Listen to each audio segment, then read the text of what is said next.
Assalamualaikum warahmatullahi wabarakatuh.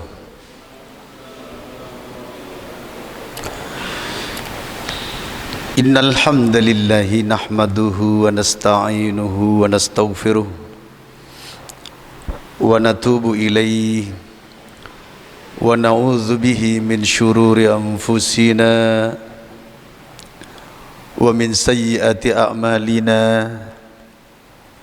Man yahdillahu fala mudhillalah wa man yudlil fala hadiyalah. Wa ashhadu an la ilaha illallah wahdahu la syarika lah. Wa ashhadu anna Muhammadan abduhu wa rasuluh. Amma ba'du. Para jamaah Masjid Muhajirin yang dimuliakan Allah Subhanahu wa taala, pada kajian kita kali ini kita akan melanjutkan kajian kitab Luzumu Iltizamil Muslim bi Ahkamis Syariatil Islamiyah dengan tema titik temu antara para nabi alaihimussalam dan syariatnya. Musannif berkata, fajami'u syara'i'illahi, maka seluruh syariat Allah, kulluha, seluruhnya, taltaki, bertemu, fi ikhlasil ibadati lillahi, dalam mengikhlaskan ibadah karena Allah, wal khudu'i lahu, dan merendahkan diri baginya, wal istislamu, dan tunduk patuh, li syar'ihi, terhadap syariatnya, wal tizamu, dan komitmen, bi amrihi, terhadap perintahnya, wa nahyihi, dan larangannya, wa in tanawwa'at asy-syara'i'u, meskipun bermacam-macam syariat itu, wa ta'addadat al-manahiju, dan berbilang manhajnya. Artinya banyak manhajnya. Kama warada fil hadis, sebagaimana yang telah datang dalam hadis, di mana Nabi bersabda, nahnu ma'syarul anbiya,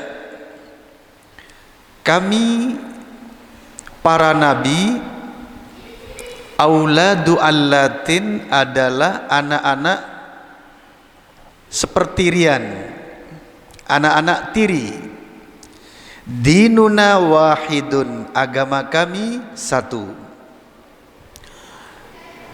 Pada poin ini mari kita perjelas para jamaah. Di sini kita akan membahas tentang titik temu syariat para nabi alaihimus salatu wassalam, di mana para nabi itu semuanya sama, ya, semuanya sama, di mana semua para nabi, semua para rasul mengajak kepada beribadah kepada Allah, mengajak beribadah kepada Allah dengan ikhlas karenanya. Ini pertama, bahwa agama ini agama Allah yang dibawa oleh para nabi dan rasul adalah dibangun di atas ikhlasul ibadati lillah, mengikhlaskan ibadah karena Allah. Ya, artinya bagaimana? Tidak boleh di dalam urusan ibadah kepada Allah ada syirik, ada persekutuan di dalamnya. Maka semua ibadah yang kita lakukan, jenis-jenis ibadah banyak sekali. Di antaranya sholat, ya, haji, puasa, termasuk membaca Al-Quran, termasuk berzikir, termasuk infak sedekah dan lain sebagainya. Itu semuanya jenis-jenis ibadah. Semua yang ditujukan kepada Allah, penghambaan kepada Allah, harus dibangun di atas ikhlasul ibadah lillah. Ikhlasul ibadah lillah. Ikhlas hanya karena Allah dan kepada Allah. Nah, ini di sini yang dinafikan apa? Yang dinafikan adalah asyirku billah, kesyirikan terhadap Allah. Jangan sampai dalam ibadah kepada Allah ada unsur kesyirikan, walaupun kecil. Karena Allah tidak menerima persekutuan. Allah Maha Esa, Allahus Samad, Allah tempat bergantung, ya. Allahu Ahad, Allah itu satu, Esa, ya, tidak memerlukan persekutuan dari makhluk apapun. Saya katakan dari makhluk apapun para jamaah, karena di dalam kehidupan ini hanya ada dua unsur saja. Unsur ilahiyah, yakni ketuhanan, dan makhluk, yakni yang diciptakan. Dalam kehidupan ini ada Tuhan, ada makhluk. Tuhan itu adalah Allah, maka selain Allah semuanya adalah makhluk, atau dalam kata lain disebut al-alamu, alam. Al-alamu, alam. Siapa saja yang masuk ke dalam al-alamu, alam, adalah kulluma siwallahi. Kulluma siwallahi, segala sesuatu selain Allah, semuanya adalah makhluk, diciptakan oleh siapa? Oleh Al-Khaliq, zat yang maha pencipta. Siapa? Allahus Samad, Allah pencipta. Mulai dari aras sampai kepada bumi dan segala isinya, semuanya adalah makhluk yang diciptakan. Karena itu tidak boleh apapun yang ada di alam ini, la malaikatun muqarrabun, tidak pula malaikat yang didekatkan, wala nabiyyun mursalun, tidak pula nabi yang diutus, wala basyarun wala nahnu kal basyar, dan tidak pula manusia seperti kita. Tidak boleh dalam ibadah kepada Allah diikutkan. Jadi benar-benar ketika kita sholat 5 waktu misalnya, benar-benar harus menghadap Allah. Jangan ada apapun yang kita sertakan. Karena itu ketika ada masalah-masalah yang sekiranya mengganggu pikiran kita di dalam sholat, maka segera kita luruskan. Setiap kita sholat, berusahalah agar Allah Subhanahu wa ta'ala senantiasa ada pada ingatan kita, senantiasa ada pada kekhusyuan kita. Jangan sampai ada perkara-perkara lain, termasuk perkara dunia, yang mengiringi kita di dalam sholat kita. Nah, itu perlu perjuangan yang hebat para jamaah. Permasalahannya adalah sholat kita 5 waktu itu, atau ibadah kita secara umum, adalah haqqullah, hak Allah.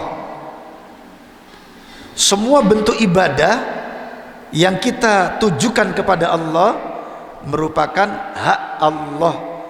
Tentu karena itu adalah hak Allah, apa yang harus kita lakukan para jamaah? Apa yang harus kita lakukan? Yang harus kita lakukan adalah kita hendaknya memberikan hak Allah itu sepenuhnya.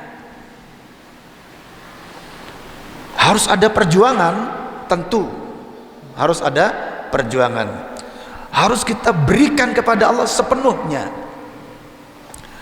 Ada dua syarat yang diminta oleh Allah di mana ibadah kita akan diterima, makbul di sisi Allah, yaitu hendaknya dalam beribadah hendaknya mencapai dua syarat. Yang pertama al-ikhlas, yaitu ikhlasun niyyah, mengikhlaskan niat bahwa apa yang kita lakukan itu hanya untuk Allah. Kemudian yang kedua, syarat yang kedua yaitu mutaba'atus sunnah, mengikuti sunnah Rasulullah sallallahu alaihi wasallam. Hendaknya ibadah yang kita lakukan itu mengikuti mulai dari kaifiyahnya, caranya, sampai kepada sesuatu yang diperintah oleh sunnah atau tidak bertentangan menurut sunnah. Itu yang harus kita lakukan. Jangan sampai ibadah kita menyimpang dari sunnah Rasulullah sallallahu alaihi wasallam. Sementara di dalam Al-Quran yang disyaratkan dalam ibadah kita itu, pertama atiullah, taat kepada Allah. Yang kedua wa atiur rasul, dan taat kepada Rasul. Qori'nya sudah siap belum? Qori' yang kemarin sudah pulang. Qori' satunya sudah pulang, sudah ada penggantinya. Ya, bisa diakses pada surah ke-47 surah Muhammad ayat 33. Surah ke-47 surah Muhammad ayat 33, di mana Allah Subhanahu wa taala berfirman, A'udzu billahi minasy syaithanir rajim. Ya ayyuhalladzina amanu athi'ullaha wa athi'ur rasul wa la tubtilu a'malakum. Artinya, wahai orang-orang yang beriman, taatlah kepada Allah dan taatlah kepada Rasul, dan janganlah kamu merusakkan segala amalmu. Pada surah ke-47 surah Muhammad ayat ke-33, Allah Subhanahu wa taala berfirman, ya ayyuhalladzina amanu, wahai orang-orang yang beriman, atiullaha, taatlah kalian semua kepada Allah, wa atiur rasulah, dan taatlah kalian semua kepada Rasul, wala tubtilu a'malakum, dan jangan kalian rusak amal-amal kalian. Pada ayat ini para jamaah, syarat diterimanya amal itu harus meliputi dua hal ini. Hal yang pertama yaitu hendaknya mengandung unsur atiullah, taat kepada Allah. Nah, di sini meliputi apa? Meliputi niat, ya, meliputi an-niyah. Niat kita dalam ibadah itu hendaknya benar-benar karena taat kepada Allah, karena Allah. Sebab Allah memerintahkan kita menyembah hanya kepadanya.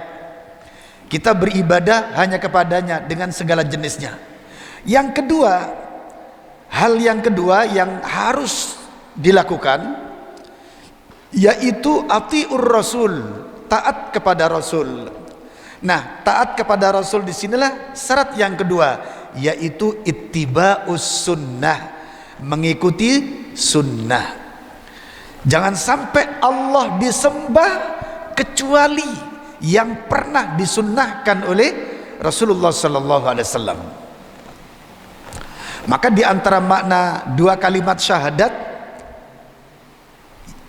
yaitu ayat ini, surah Muhammad ayat 33. Yang pertama, atiullah, harus taat kepada Allah, yakni harus ikhlas niat kepada Allah. Nah, inilah tahqiq atau aplikasi daripada syahadat yang pertama, apa? Asyhadu an la ilaha illallah, aku bersaksi bahwasanya tiada Tuhan yang berhak disembah selain Allah. Ini syahadat yang pertama, inilah atiullah. Atiullah yang diminta oleh syahadat yang pertama dalam penghambaan kita kepada Allah, yaitu atiullah. Ya, dalam konteks lain yaitu ikhlasul ibadah lillah. Ini kandungan daripada atau makna yang dituntut ya oleh la ilaha illallah. Asyhadu an la ilaha illallah. Apa yang dituntut? Yaitu atiullah, ikhlasul ibadah lillah. Yang kedua, wa asyhadu anna Muhammadan Rasulullah, dan aku bersaksi bahwasanya Muhammad adalah Rasul Allah. Syahadat yang kedua ini menuntut dari kita yaitu atiur Rasul, taat kepada Rasul. Dalam konteks lain yaitu ittiba'u sunnati Rasulillah sallallahu alaihi wasallam, mengikuti sunnah Rasulullah sallallahu alaihi wasallam. Sebab para jamaah, Islam yang datang kepada kita ini, Islam yang datang kepada kita semuanya dari sunnah Rasulullah sallallahu alaihi wasallam. Dikatakan sunnah Rasulullah artinya yang dilakukan oleh Rasulullah. Ya, sunnah itu bisa bermakna perbuatan atau jalan atau cara. Seperti misalnya dikatakan sunnatullah fil kauni, sunnatullah dalam alam semesta ini. Ini artinya apa? Alam semesta ini diciptakan, diperbuat oleh siapa? Oleh Allah Subhanahu wa ta'ala. Makanya dikatakan sunnatullah. Semua yang ada di muka bumi ini, semua bentuk kita ini sesuai dengan apa? Sunnatullah, perbuatan Allah, apa yang dikehendaki oleh Allah. Nah, begitu juga kalau dikatakan sunnatur rasul artinya segala sesuatu yang diperbuat oleh Rasulullah, yang dicontohkan oleh Rasulullah. Jadi Rasulullah langsung yang melakukannya, yang mengaplikasikannya, kemudian diperagakan oleh Rasulullah seluruh sunnah-sunnah yang diaplikasikannya kepada para sahabatnya. Lalu oleh para sahabat dicontoh, diikuti, sehingga para sahabat dapat beribadah kepada Allah sesuai dengan contoh dari Rasulullah sallallahu alaihi wasallam. Itulah yang disebut sunnatur Rasul sallallahu alaihi wasallam. Makanya Islam ini adalah sunnatur Rasul. Dalam sebuah kitab dikatakan, kitab Ahlus Sunnah yang dikarang oleh Syekh Asy-Syinkiti, di sana ditulis al-Islamu huwas sunnah was sunnatu hiyal Islam. Nah, ini para jamaah, artinya apa? Islam itu adalah sunnah, dan sunnah itu adalah Islam. Nah ini para jamaah luar biasa di sini. Maksudnya gimana? Islam yang datang kepada kita, mulai dari cara sholat, cara puasa, cara haji, dan ibadah-ibadah yang lainnya, semua yang masuk ke dalam komponen Islam itu yang kemudian disebut agama Islam, siapa pelaksana pertamanya? Rasulullah sallallahu alaihi wasallam. Lalu oleh Rasulullah diperintahkan kepada umat atau dicontohkan sehingga umat mencontoh atau disabdakan. Makanya Islam yang datang kepada kita ini meliputi tiga perkara. Meliputi tiga perkara.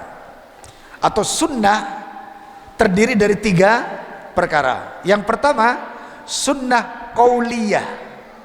Sunnah qauliyah. Sunnah yang berupa sabda-sabda. Nabi bersabda demikian, demikian, demikian. Barang siapa membaca ini 100 kali, maka akan demikian. Barang siapa yang membaca sekian kali, maka akan demikian. Barang siapa yang bersedekah, maka akan demikian. Ini namanya apa? Sunnah qauliyah. Ada lagi sunnah fi'liyah. Sunnah fi'liyah, sunnah yang meliputi perbuatan-perbuatan Nabi. Bagaimana Nabi masuk masjid, keluar masjid, bagaimana Nabi memulai sholat, menghadap kiblat dan mengangkat tangan sampai ya hadzwal mankibaihi, setentang dengan pundaknya. Nah di sini ini namanya fi'liyah. Kemudian bersedekap antara leher dengan pusar. Ya, ini di atas dada. Tidak di atas dada, bukan begini loh para jamaah. Coba dilihat saya. Jangan begini, nggak boleh. Ada sholatnya begini. Itu namanya nekek. Itu namanya apa? Nekek kata orang Jawa. Nekek, nah bukan nekek, nekek. Nah ini kata orang desa, sholat koyo uno. Kaget orang desa, anaknya pulang dari kota, habis kuliah, begini sholatnya. Kaget wong sak desa. Ya, terus gimana? Salah itu. Yang namanya atas bagi yang menyamping, ya seperti kita katakan, kipas angin ini berada di mana? Kalau kita katakan, apa kita katakan, oh kipas angin tuh ono di sampingnya tembok, apa begitu? Semua kita mengatakan apa?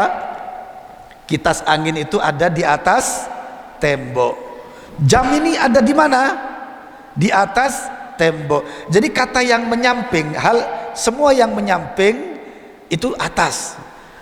Jam di atas tembok, bukan berarti di atasnya nggak bisa dilihat nanti.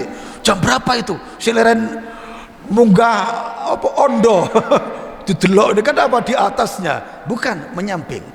Nah begitu juga di atas dada ini di sini. Makanya sampai ada yang sebatas pusar. Nah ini bukan begini, bukan. Jangan para jemaah. Itu namanya apa tadi? Nekek. Ini tidak benar ya. Terus ini contoh dari Rasulullah Sallallahu Alaihi Wasallam. Bagaimana puasa Ramadan, bagaimana puasa sunnah, bagaimana haji, balang jumroh, wah ini sa'i, bagaimana dicontohkan semua oleh Rasulullah Sallallahu Alaihi Wasallam. Kemudian setelah sampai pada kita, satu persatu dari yang dicontohkan Rasulullah tadi menjadi al-Islam, menjadi al-Islam. Makanya para jamaah dalam kitabnya Syekh As-Singkiti tadi disebut al-Islamu huwas sunnah. Islam itu adalah sunnah. Was sunnatu hiyal Islam. Dan sunnah itu adalah Islam ini. Nah ini mengikat sekali ini. Di situ ada ilmu mengikat. Ketika dikatakan was sunnatu hiyal Islam, dan sunnah itu adalah Islam itu sendiri. Berarti apa? Berarti siapapun yang mengaku dirinya muslim hendaknya menjalani keislamannya harus mengikuti sunnah. Jangan seenake, apalagi dalilnya wah apa kata orang kampung lah, wah ini Saya kalau ada orang seperti itu para jamaah, ada orang diajak menuju sunnah, jawabannya saya apa kata orang kampung, langsung kepala ini teng teng teng gitu. Apa bahasa Indonesia teng teng itu apa? Pusing langsung. Loh, kok ada orang Islamnya apa kata orang kampung? Apa orang kampung tuh jadi dalil apa? Ada lagi begini, ya apa kata orang banyak lah. Wah, apa orang banyak jadi dalil? Ada lagi yang ya secara akal sih mantep secara akal, tapi ya nggak bener gitu loh. Mantep sih mantep secara akal, tapi secara kebenaran nggak benar. Apa? Saya itu apa kata guru saya? Atau dalam kata lain, apa kata Pak Yai? Atau dalam kata lain, apa kata Ustadz? Nah ini seakan-akan mantep loh. Wah, iki wong iki orang ini bener-bener melok kiai nih gitu loh. Ikut ustadznya banget ini, mantep. Tapi apakah benar? Belum benar. Kenapa? Kalau hanya semata itu alasannya.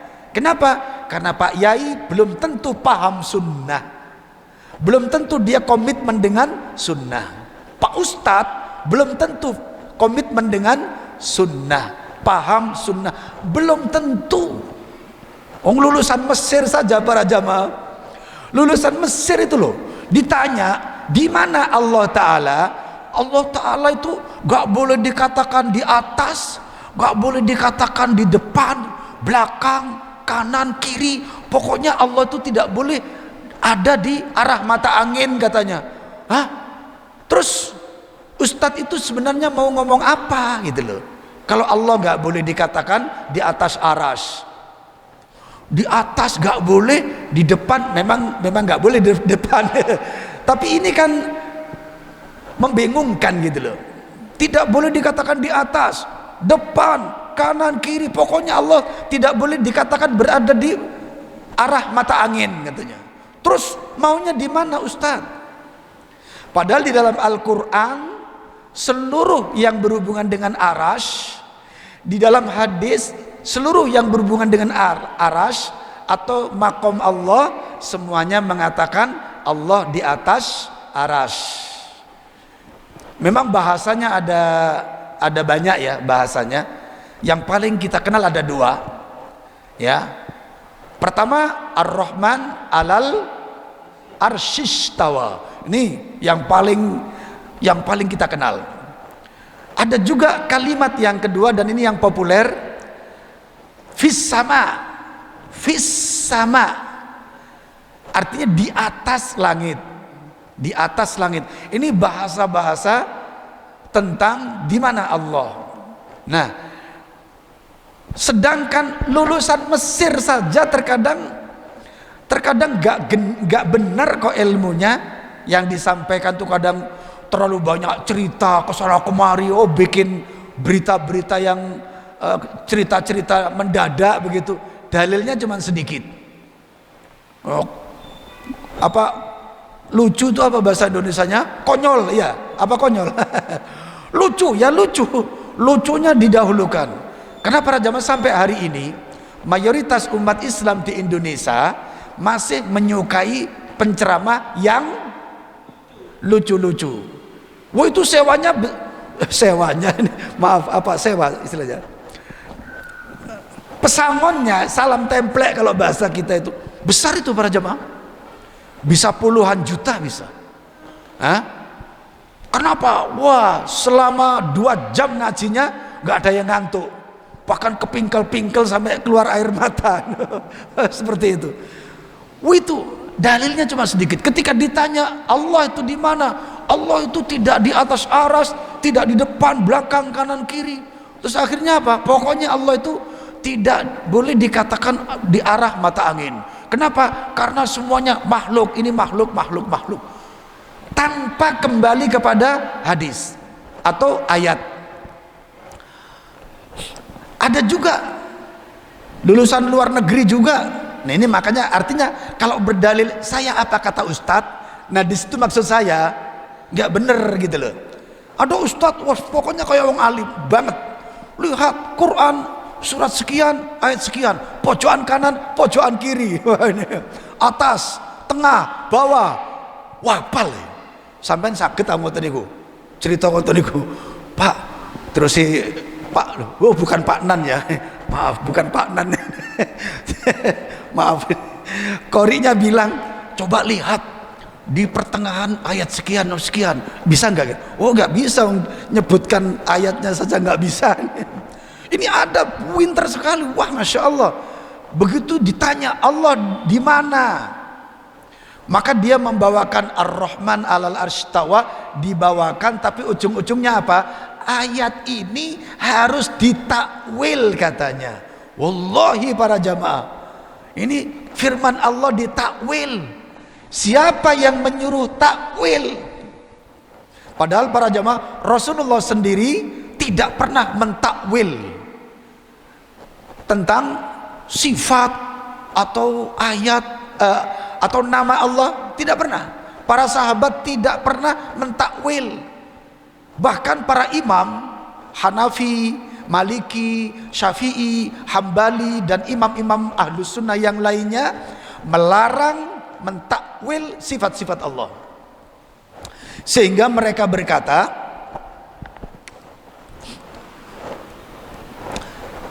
sifatullahi wa asma'ihi wa asma'uhu, ya, tumarru kama ja'at, tumarru kama ja'at, min ghairi takyifin wala tamthilin wala takwilin wala tahrifin, atau kama qala.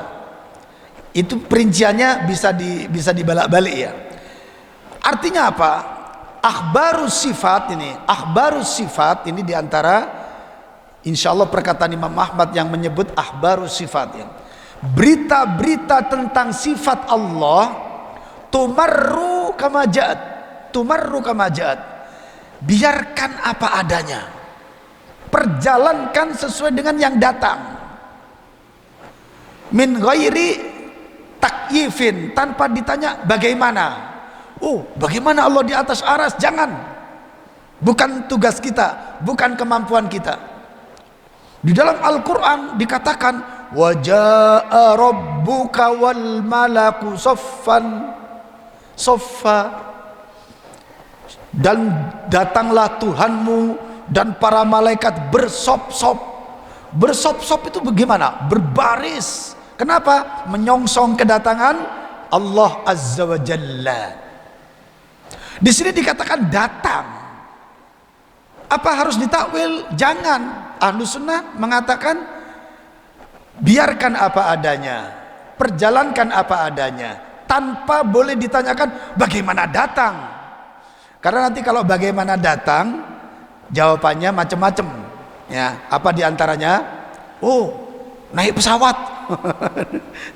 Kan nggak mungkin. Oh, naik apa? Angkot. Oh, naik becak. Enggak.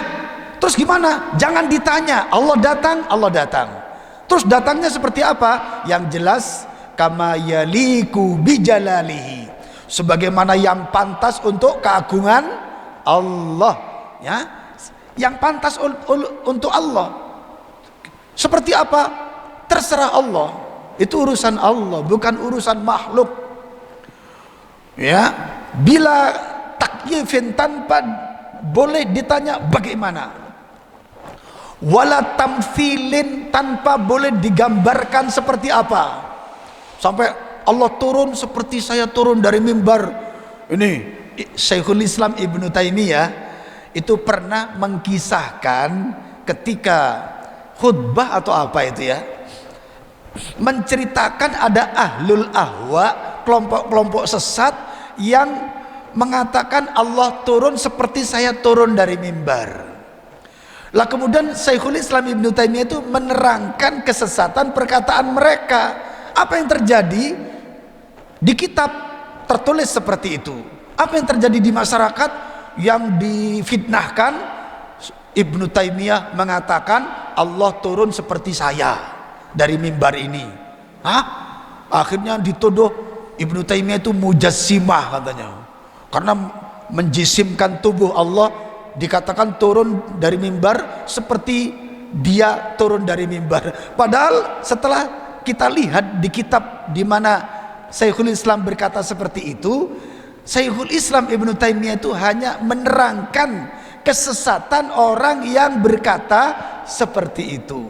Wah, ini akhirnya orang-orang yang benci langsung menyebarkan isu Ibnu Taimiyah berkata seperti ini. Wah, ini luar biasa kejinya para jamaah. Ya, jangan dimisalkan seperti apa, wala tamthilin wala ta'tilin, tanpa meliburkan salah satu sifat. Misalnya Al-Qadir, misalnya innallaha ala kulli syai'in qadir. Ini qadir ini bukan sifat Allah, ini namanya taktil. Sebagaimana orang-orang Jahmiyah, orang-orang Mu'tazilah, orang-orang Asy'ariyah itu melakukan taktil. Taktil itu artinya apa? Meliburkan salah satu sifat atau beberapa sifat, meniadakan, menafikan. Orang Jahmiyah itu menafikan sifat-sifat Allah seluruhnya. Orang Asy'ariyah, ini pengikut Abul Hasan Al-Asy'ari sebelum beliau bertobat, karena setelah beliau bertobat itu kembali kepada Ahlus Sunnah wal Jamaah, di mana Asy'ariyah, paham Asy'ariyah itu menafikan sifat-sifat Allah seluruhnya kecuali 7 sifat saja. Makanya dalam sifat 20 itu ada Sami'an, Basiron, ya, Innallaha ala Sami'un, Basir, Hayyan, Al-Hayyu, Al-Qayyum, ya kan? Hayyun, ya, Hayyan, Sami'an, Sami', ya, Basiron, apalagi 7 sifat pokoknya. Yang lain itu mutakalliman, itu apa namanya? Takwil, mentakwil, melakukan takwil. Takwil itu artinya sorfu makna syai'i ila maknan akhor, memalingkan makna suatu kalimat ke makna yang lain. Itu namanya takwil. Contoh seperti Allah di atas aras ditakwil dengan kekuasaan atau apa namanya, pengaturan misalnya. Lah ini namanya takwil. Yang namanya di atas itu ya di atas. Betul gak kira-kira? Jangan di atas kemudian diartikan menguasai. Ya benar, Allah itu menguasai, tapi bukan takwil daripada Allah itu artinya di atas. Padahal para jamaah, sebelum mereka mentakwil ini mereka kok nggak takut gitu loh ya. Sebelum mereka mentakwil, semua kalimat-kalimat yang berhubungan dengan Allah dan isyarat-isyarat yang berhubungan dengan Allah semuanya menuju ke mana? Menuju ke atas. Tidak ada yang di bawah. Orang-orang, jenengan pernah lihat film film silatnya orang-orang Buddha itu ya? Sering melihat kan? Pernah zaman dulu.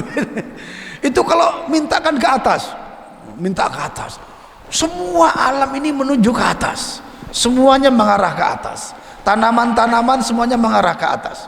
Ya, seakan mereka berdoa, ya. Semuanya mengarah ke atas. Nabi pun senantiasa mengarahkan ke atas. Berdoa pun diarahkan ke atas. Sebelum mereka mentakwil, segala sesuatu yang diisyaratkan itu ke atas. Kenapa mereka tidak taat? Kenapa mereka tidak takut? Yo, ketika ditanya Ustadz, di mana Allah? Maka beliau membaca ayat tentang Ar-Rahman 'alal arsy istawa, tapi kemudian ditakwil. Ini harus ditakwil, tidak boleh dikatakan yang sesungguhnya. Karena kalau dikatakan sesungguhnya Allah di atas aras, berarti Allah butuh tempat, kata dia. Kalau Allah butuh tempat kan makhluk. Wallahi, ini bukan perkataan para ulama. Karena apa? Karena yang dimaksud di atas aras itu para jamaah, aras itu makhluk Allah yang paling tinggi. Di atas aras sudah tidak ada lagi. Urutan makhluk dari bawah sampai ke atas. Yang paling atas adalah aras, Arsyur Rahman. Dan makhluk yang paling besar, saking besarnya sampai bumi dan langit ini, kursi Allah dibanding dengan aras, ibarat aras itu lapangan yang luas, kursi itu diibaratkan sehelai gelang yang dilemparkan di tengah lapang. Subhanallah, betapa besarnya aras. Kemudian gelang kursi, di mana kursi itu kata Rasulullah maudiul qadamaini, tempat kedua kaki Allah. Kursi diibaratkan sebuah lapangan yang luas, maka bumi dan langit yang di situ ada malaikat, ada jin, ada manusia. Bumi dan langit itu diibaratkan sehelai gelang yang dicampakkan di tengah lapang yang luas. Itulah kursi Allah. Lalu kalau dibanding dengan aras, seperti apa bumi dan langit itu? Di situ ada malaikat, di sini ada jin dan manusia. Lu terus manusia itu dibanding dengan aras seperti apa? Wallahi para jamaah. Terus di atas aras itulah tidak ada lagi makhluk kecuali zat Allah. Kenapa? Dari atas aras itu Allah memperhatikan semua makhluknya. Tidak ada satupun dari makhluk ini yang tersembunyi dari pandangan Allah subhanahu wa ta'ala. La yakhfa alaihi syai'un, tidak ada yang tersembunyi atasnya sesuatu apapun. Fil ardi wala fis sama, baik di bumi maupun di langit, semuanya berada dalam tinjauan perhatian Allah subhanahu wa ta'ala. Nah, artinya para jamaah, ketika beragama, apa kata ustadz? Lah ternyata ustadz itu tidak menjamin kebenaran. Tapi kalau begini para jamaah, saya mengikuti Pak Yai, yang Pak Yai itu benar-benar komitmen terhadap Quran dan Sunnah. Kira-kira gimana? Oh mantep itu. Saya pun mau itu, mau saya. Saya ikut Pak Ustadz, yang Pak Ustadz itu komitmen terhadap Quran dan Sunnah. Ya, saya pun ikut itu, komitmen itu, mantep itu. Lahir. Nah ini para jamaah, banyak orang beralasan beragama ini, apa kata orang kampung, apa kata Ustadz, apa kata Pak Yai. Ini alasan-alasan yang tidak benar. Alasan yang benar bahwa dalam menjalankan agama ini harus kembali kepada sunnatur rasuli sallallahu alaihi wasallam. Juga permasalahannya para jamaah, nanti kita juga akan didemo oleh mereka dengan berkata apa? Loh, sunnah Nabi itu kan sudah berapa abad? Sudah 14 tahun 1400 sekian yang lalu. Kok kita itu disuruh ikut sunnah Nabi? Mungkin gak itu? Wah, itulah yang ada di masyarakat sekarang. Padahal para jamaah, apakah Allah tidak akan menjaga agama ini? Pasti Allah menjaga. Buktinya apa? Al-Quran masih utuh sampai sekarang. Bukti lain apa? Sunnah-sunnah Nabi, hadis tentang apa saja yang datang dari Nabi, mulai dari masuk masjid sampai masuk WC, betul nggak kira-kira? Ada ditulis di dalam kitab-kitab hadis oleh para ulama. Belum lagi Quran disyarah lagi dengan tafsir-tafsir Al-Quran, syarah-syarah hadis, sehingga kita sekarang para jamaah untuk mengakses keaslian Islam yang datang dari Nabi Sallallahu Alaihi Wasallam tidaklah terlalu sulit, tidak terlalu sulit. Apalagi sekarang ada Android yang bisa install ini dan itu, kitab ini luar biasa. Mau cara wudhu, Bulughul Maram ada, Sahih Bukhari terjemah ada, Ibnu Katsir ada. Wallahi, ya Allah sudah permudah, semakin dipermudah urusan agama ini. Cuma manusia gerakannya semakin menjauhi agama ini, masya Allah. Semoga kita, keluarga kita dan anak-anak cucu kita justru mendekati agama. Amin ya rabbal alamin.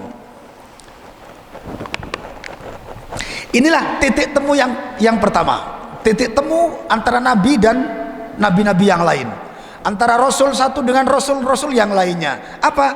Yaitu ikhlasul ibadah lillah, mengikhlaskan ibadah hanya kepada Allah, dan wal khudu ilahu, dan merendahkan diri hanya kepadanya dalam urusan yang bersifat ketuhanan. Maka mereka tunduk patuh kepada Allah, menyerahkan urusannya kepada Allah. Ini namanya al khudu lillah, merendah diri kepada Allah disertai dengan rasa takut.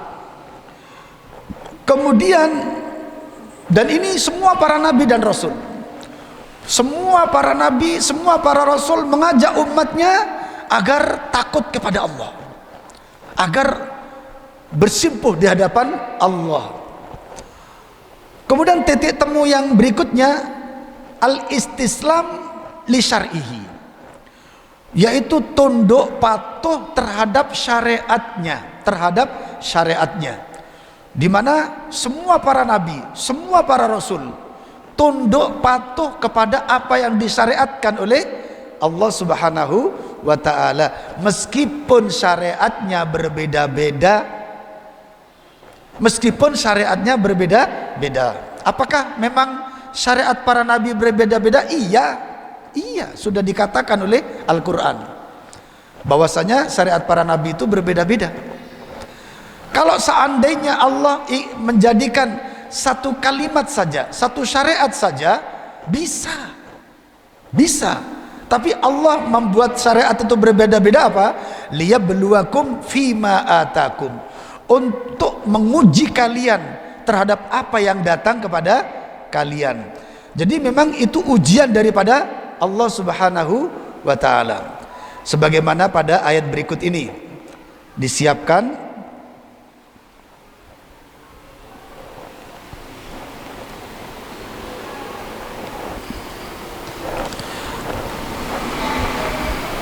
pada surah Al-Maidah, surah kelima ayat 48. Surah Al-Maidah ayat 48. Di ayatnya panjang sekali ya, ayatnya panjang sekali. Saya hanya ingin mengutip beberapa saja. Ini qori'nya tinggal melihat saja apa yang akan saya terjemahkan. Kata Allah dalam ayat kelima ini, likullin ja'alna minkum syir'atan wa minhaja, bagi masing-masing di antara kalian kami jadikan syariatnya dan manhajnya.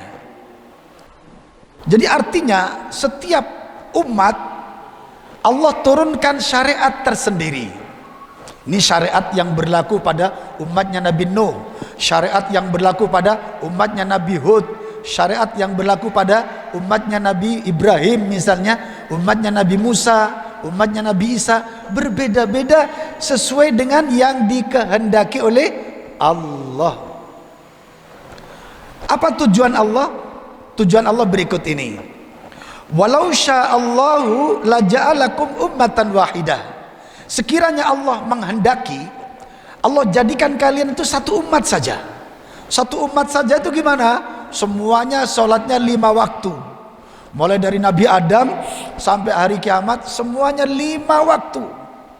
Waktunya subuh sebelum jam 6, zuhur jam 11 sekian sampai 12 sampai jam setengah 3 misalnya. Semuanya sama ketika Allah menghendaki. Tetapi ada tujuan dari Allah, apa? Walakin, akan tetapi, liyabluwakum fima atakum, untuk menguji kalian terhadap apa yang disyariatkan kepada kalian. Masing-masing diujikan. Umatnya Nabi Nuh diuji dengan satu syariat yang berbeda dengan syariat yang lain. Umatnya Nabi Ibrahim ada syariat tersendiri, umatnya Nabi Musa ada syariat tersendiri. Apakah mereka bisa menjalankan syariat-syariat ini? Ini maksud daripada Allah, untuk menguji masing-masing umat.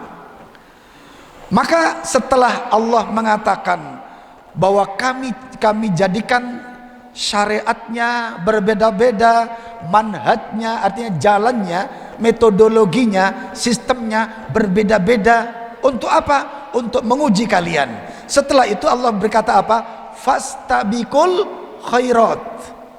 Berlomba-lombalah kalian dalam kebaikan. Artinya apa? Wahai tiap-tiap umat, silakan berlomba-lomba. Siapa yang paling baik di antara kalian? Itulah ternyata maksud Allah Subhanahu wa taala.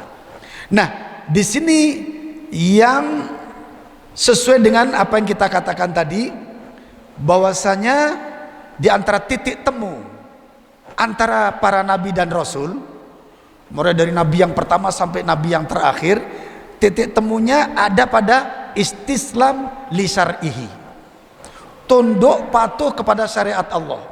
Semua para nabi dan rasul menjalankan syariat yang diwahyukan kepadanya, yang dibebankan kepadanya untuk dilaksanakan bersama umat masing-masing nabi. Syariatnya Nabi Nuh dibawa oleh Nabi Nuh untuk diamalkan bersama siapa? Bersama umatnya. Begitu juga nabi-nabi berikutnya. Nabi Muhammad dibawa oleh Allah syariat. Allah turunkan syariat untuk Nabi Muhammad, lebih besar daripada nabi-nabi yang lain. Kenapa? Karena Nabi Muhammad sifatnya internasional. Sifatnya internasional. Sedangkan nabi-nabi sebelum Nabi Muhammad sifatnya interlokal. Mesir misalnya, ya, Irak misalnya, seperti itu. Ya, kalau Nabi Isa Injil untuk kalangan Bani Israel misalnya, sampai ada kata-kata apa? Bahwasanya beliau diutus untuk apa? Untuk domba-domba Bani Israel. Artinya apa? Untuk komunitas Bani Israel. Jadi Injil itu ternyata bukan untuk orang Mojokerto para jamaah. Betul Pak kira-kira? Hah? Betul? Ternyata Injil itu diturunkan bukan untuk orang Mojokerto. Tapi ternyata kalau hari Minggu itu banyak orang renteng-renteng Injil gitu katanya. Padahal Injil sudah dihapus ya. Dan itu untuk Bani Israel. Karena para nabi ada. Ya, kalau nabi yang agak lumayan wilayahnya itu selain Nabi Muhammad ya, nabi siapa? Nabi Ibrahim. Itu agak luas wilayahnya. Karena perjalanan Nabi Ibrahim itu mulai dari Mesir ya, negeri Kan'an, Mosul di mana? Mosul itu mana? Irak, Mosul, Yaman, Mekah. Nah ini Mekah. Itulah perjalanan Nabi Ibrahim tanpa pakai pesawat. Saat itu Nabi Ibrahim pakai apa? Wallahu taala alam. Karena Nabi Allah mungkin gaib itu ya. Begitu disuruh ke sana oleh Allah, Nabi Ibrahim berangkat. Dan tidak ada cerita Nabi Ibrahim itu pakai kuda, pakai onta atau pakai apa. Kalau Nabi Sulaiman beda lagi kan.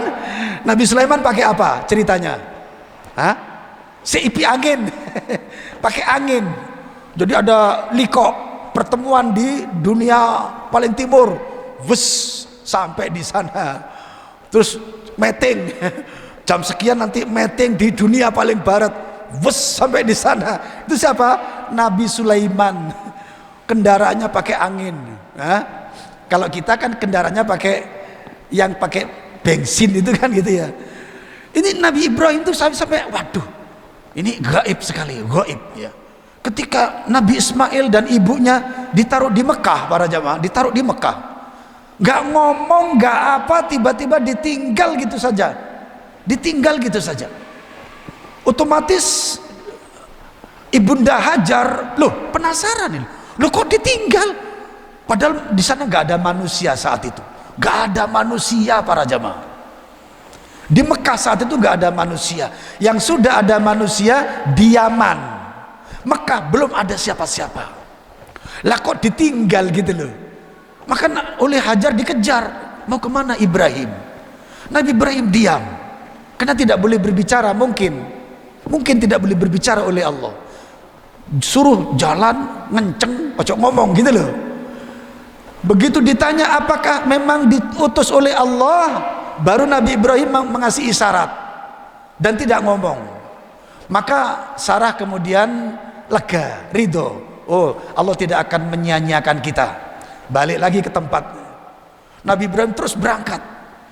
Sampai kemana? Wallahu ta'ala alam. Ke negeri mana, kemana, itu urusan Allah. Yang jelas beliau adalah utusan Allah. Mungkin ada pertemuan di Iran, di Irak, seret langkahnya 1000 langkah misalnya. Wallahu ta'ala alam ya. Itu Nabi Ibrahim agak luas wilayahnya. Ya. Nabi Muhammad internasional. Nah, maka Nabi Muhammad syariatnya jauh lebih berat dan lebih banyak daripada nabi-nabi yang sebelumnya. Nah, mereka semuanya tunduk kepada apa yang diwahyukan. Inilah titik temu antara nabi satu dengan yang lainnya. Yaitu sama-sama tunduk kepada apa yang telah disyariatkan. Kemudian wal iltizamu bi amrihi wa nahyihi, dan titik temunya dalam komitmen terhadap perintah-perintahnya dan larangan-larangannya. Semua para nabi dan rasul semuanya komitmen terhadap perintah Allah dan terhadap larangan-larangan Allah. Sampai hari ini para jamaah, kita belum menemukan satu cerita di mana ada seorang nabi menyelisihi syariatnya. Pernah dengar gak nabi siapa kira-kira? Gak pernah dengar. Seorang nabi yang menyelisih wahyu yang datang kepadanya tidak pernah dengar. Sampai kepada Nabi Yahya, hampir saja Nabi Yahya ketinggalan. Ada beberapa perintah dari langit kepada Nabi Yahya. Panjang hadisnya, memuat 5 perkara. Tapi panjang hadisnya. Oleh Nabi Yahya diulur gak disampaikan. Entah beliau masih belum sempat atau apa, wallahu ta'ala alam. Sampai apa? Sampai ditegur oleh adik sepupunya. Siapa? Nabi Isa alaihi salam, adik sepupu atau apa. Yang jelas Nabi Isa, Nabi Yahya lebih tua kedudukan keluarga daripada Nabi Isa. Ya, ibarat kita itu begini loh, Mas, sampean itu diutus oleh Allah 5 perkara. Apakah sampean yang nyampaikan atau aku yang nyampaikan? Atau aku yang nyampaikan? Ini menunjukkan bahwa Nabi Yahya, Nabi Isa sama-sama Nabi Allah, sama-sama tunduk. Apa sampean yang menyampaikan atau aku, kata Nabi Isa. Nabi Isa tahu apa yang disampaikan oleh Allah kepada Nabi Yahya, karena itu wilayahnya Nabi Yahya. Wahyu yang harus disampaikan oleh seorang Rasul, Yahya alaihi salam. Maka kata Nabi Yahya, kalau kamu yang menyampaikan, maka aku akan disiksa oleh Allah. Lantas hari itu pula Nabi Yahya mengumpulkan kaum Bani Israel di kemungkinan besar di Masjidil Aqsa, ya, di Masjidil Aqsa. Maka dikumpulkan semua kaum Bani Israel, disampaikanlah 5 perkara tadi. Seturun dari mimbar para jamaah, dari orang-orang Bani Israel yang datang itu ada para pemuda yang benci, tidak menerima, menolak. Maka kemudian oleh para pemuda ini Nabi Yahya diculik. Diculik itu kalau urusan kejahatan apa para jamaah? Ya diculik ya. Diculik apa bahasanya? Iya, diculik, dibawa keluar kota, kemudian dibunuh, dicincang tubuhnya secara mutilasi. Itu Nabi Yahya. Ya, belum sempat menikah, belum sempat punya anak, itu Nabi Yahya para jamaah. Umurnya masih muda, dicincang oleh mereka. Nah, ini kesamaan dalam iltizam, komitmen. Ya, Nabi Muhammad sallallahu alaihi wasallam komitmennya terhadap sunnah luar biasa. Luar biasa.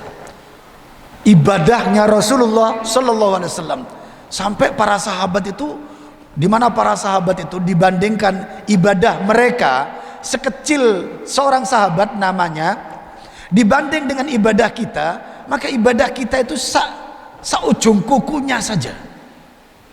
Sholat 5 waktunya, wiridannya, kehusuannya, sholat sunnahnya, puasa sunnahnya, amal-amal solehnya, Ya sampai secara umum apa kata Rasulullah? Secara umum bahwasanya seandainya kalian ini infak, ternyata kalian itu yang dimaksud umat setelah Nabi, setelah para sahabat sampai kepada kita. Infak emas sebesar bukit Uhud, maka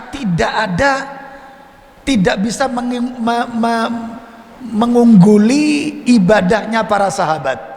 Walau nisfa muddin, meskipun separuh mudnya kata Rasulullah. Ya kalau bahasa Jawanya apa sih? Kalau bahasa Jawanya sakuku irengi. Nah itu loh, paham ya? Gak nutut ibadah kita dibanding dengan ibadahnya para sahabat. Nah itulah apa namanya para sahabat Rasulullah Sallallahu Alaihi Wasallam yang langsung diajar oleh Nabi Sallallahu Alaihi Wasallam. Ini para sahabat itu seperti itu ibadahnya kata Nabi. Kita ini infak emas bukit Uhud tidak bisa menyamai separuh takaran mudnya para sahabat. Ya, sok apa mud itu ya bahasanya itu ya. Karena sok di atas mud, ya, di atas mud. Lah ibadahnya Nabi Sallallahu Alaihi Wasallam, kalau para sahabat kalau mengkisahkan ibadahnya Rasulullah itu wallahi sampai nangis para jemaah. Ibadahnya itu yang diceritakan oleh Sayyidatina Aisyah, bagaimana Nabi ibadah di malam hari, sampai saya heran. Terus istrinya jam berapa kumpul sama istrinya gitu ya, sampai sholatnya itu mulai dari jam sekian sampai jam sekian, berdirinya 50 ayat, rukuknya kira-kira 50 ayat, iktidalnya kira-kira 50 ayat, dan begitu itulah rata-rata sholatnya Nabi Sallallahu Alaihi Wasallam. Wallahi komitmen Nabi terhadap syariat yang dibebankan kepadanya luar biasa. Nah inilah komitmen di mana para nabi dan rasul semuanya komitmen terhadap apa yang diperintahkan. Tidak ada satupun yang durhaka kepada salah satu wahyu yang disampaikan. Tidak ada. Ya, tidak ada cerita di mana seorang nabi menyalahi syariatnya. Tidak ada. Semua berjalan di atas apa yang disyariatkan. Wa in tanawwa'at asy-syara'i'u, meskipun syariat mereka itu berbeda-beda. Meskipun syariat mereka berbeda-beda. Ini sebagaimana surat apa tadi? Al-Maidah ayat berapa? Ayat 48 ya. Sebagaimana Al-Maidah 48 di mana sunnatullahnya, syariat para nabi dan rasul itu berbeda-beda. Meskipun demikian mereka semuanya iltizam, komitmen. Ya, wa ta'addadat al-manahiju, dan manhaj mereka berbeda-beda. Manhaj itu metodologi atau sistem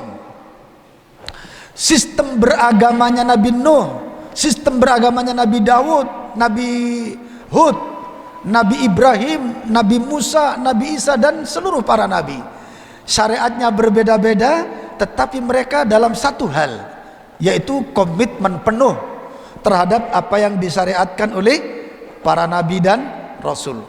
Dan agama mereka satu, yaitu dinul Islam.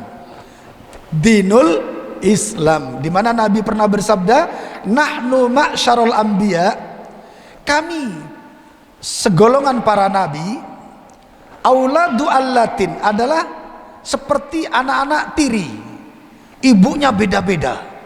Ibunya beda-beda, ini kelahiran Mesir, ini kelahiran beda-beda, tapi dinuna wahid kata Rasulullah, agama kami satu, yaitu dinul Islam. Karena dinul Islam inilah yang diridhai oleh Allah Subhanahu wa ta'ala. Tetapi para jamaah, sebelum Nabi Sallallahu Alaihi Wasallam, agama Islam belumlah menjadi alamat. Alamat itu artinya nama khusus, ya. Agama Islam belum menjadi agama khusus. Misalnya di masa Nabi Musa misalnya, Ya, jihad antara Nabi Musa melawan Fir'aun misalnya, tidak dikatakan bahwasanya ini peperangan antara orang kafir dengan kaum muslimin, tidak dikatakan seperti itu. Jihad yang terjadi antara Nabi Ibrahim dengan Namrud misalnya, tidak dikatakan jihad antara orang kafir dengan orang Islam, tidak dikatakan demikian. Tetapi siapapun yang beriman kepada Allah, ya disebut mukmin, ya disebut muslim. Muslim, mukmin, ya. Ya, Nabi Ibrahim menyebutkan diri, wa ana awwalul muslimin. Aku adalah yang pertama kali Islam. Kenapa? Karena di masa Nabi Ibrahim tidak ada yang Islam kecuali beliau dan istrinya saat itu. Kemudian datang keponakannya Nabi Lut alaihissalam, diangkat jadi nabi oleh Allah, dan baru kemudian anak-anaknya. Nah ini mereka sudah menyebut nama Islam, ya, nama Islam, nama Muslim, artinya secara ketundukan itu Muslim artinya. Tapi belum misalnya surat menyurat tok kaum muslimin Islam misalnya, tidak. Baru kapan menjadi nama resmi, alam resmi? Setelah Nabi Muhammad sallallahu alaihi wasallam. Kenapa? Karena sesudah Nabi Muhammad tidak akan ada lagi nabi dan rasul. Nabi sudah terakhir, sehingga nama Islam akan menjadi pembeda antara yang beriman kepada Allah dan yang tidak beriman. Sehingga yang tidak beriman disebut kafir atau non apa itu? Non muslim. Yang beriman kepada Allah disebut muslim. Akhirnya menjadi nama khusus, muslim kafir. Kenapa? Sudah tidak ada lagi nabi, sudah tidak ada lagi rasul. Maka sekarang sampai hari kiamat nanti, siapa yang beriman? Muslim. Siapa yang tidak beriman? Non muslim alias kafir. Nah, itulah sejarah tentang keislaman, ya. Sejarah tentang keislaman. Kemudian nama Islam yang disematkan khusus untuk umatnya Nabi Muhammad ini juga ada pada ayat berikut ini. Sama kumul muslimun. Ada pada surah Al-Hajj, surah ke-22 ayat 78. Ya. Allah Subhanahu wa taala berfirman, ini panjang juga saya bacakan. A'udzu billahi minasy syaithanir rajim. Wajahidu fillahi haqqa jihadihi huwa jtabakum wa ma ja'ala 'alaikum fid dini min haraj millata abikum Ibrahim huwa sammakumul muslimina min qablu wa fi hadha liyakuna ar-rasulu shahidan 'alaikum wa takunu syuhada'a 'alan nas faaqimus salata wa atuz zakah wa'tasimu billahi huwa maulakum fani'mal maula wa ni'man nasir. Artinya, dan berjihadlah kamu di jalan Allah dengan jihad yang sebenar-benarnya.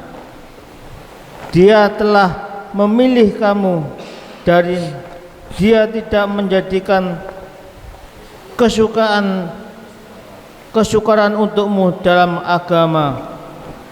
Ikutilah agama nenek moyangmu, ibarat Ibrahim.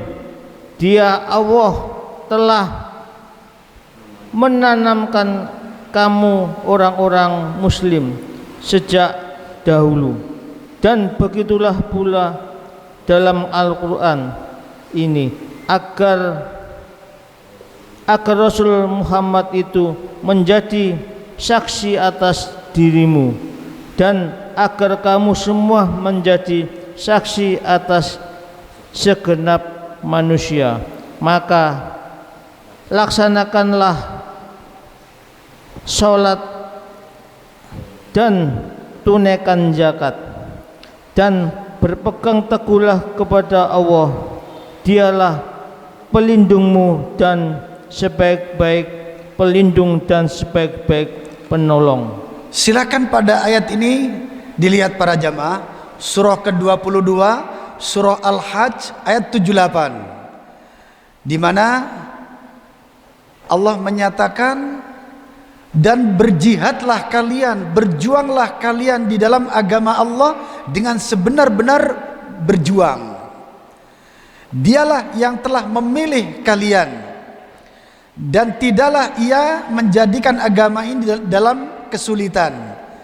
Yang dimaksud apa? Agama bapak-bapak kalian, yaitu Ibrahim, dan dia telah menamakan kalian dengan Muslim.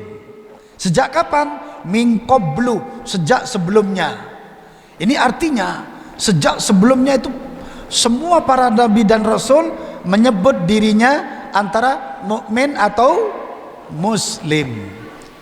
Mukmin percaya, muslim yang berserah diri.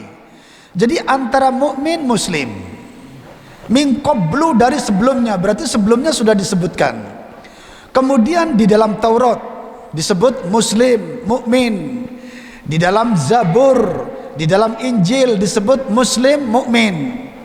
Kemudian apa kata Allah? Wa fi hadza, dan di dalam Al-Qur'an ini, terutama surah Al-Hajj ayat berapa? Ayat 78. Al-ayah. Inilah apa namanya? Pernyataan resmi Allah untuk umat yang terakhir ini disebut muslimun, muslim, ya, disebut muslim. Ya, ini pernyataan resmi dari mana? Dari Allah Subhanahu wa taala. Kok belum dengar suara azan? Ya? Sudah lewat. Oh, enggak kedengaran ya? Oke. Baik para jamaah, demikian apa yang bisa kita sampaikan pada pengajian malam ini. Semoga kita termasuk, ya, kita, keluarga kita, anak-anak cucu kita, termasuk di antara hamba-hamba Allah yang komitmen terhadap agamanya sebagaimana para nabi dan rasul komitmen terhadap syariat-syariat yang diwahyukan kepada mereka. Amin ya rabbal alamin. Kita semua nanti para jamaah, cita-cita kita adalah ingin bertemu dengan para nabi dan rasul di surga Allah Subhanahu wa taala. Betul gak kira-kira? Kita semua ingin bertemu dengan mereka. Insya Allah ketika kita nanti masuk surga, karena ibadah kita kepada Allah baik dan benar sesuai dengan yang disyariatkan di dalam Al-Quran dan As-Sunnah, insya Allah kita akan bertemu dengan mereka. Terutama, yang paling terutama, ketemu dengan siapa? Nabi Muhammad sallallahu alaihi wasallam. Amin ya rabbal alamin. Mari kita tutup dengan doa kafaratul majlis. Subhanakallahumma wa bihamdika asyhadu an la ilaha illa anta astaghfiruka wa atubu ilaik. Assalamualaikum warahmatullahi wabarakatuh.